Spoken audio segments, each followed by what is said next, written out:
Not a great day. Well, we had a good day. Then the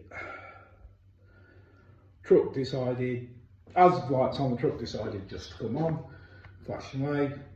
Wind wipers stopped working, headlights stopped working, dash stopped lighting up. Come up BC error. It's a body control module.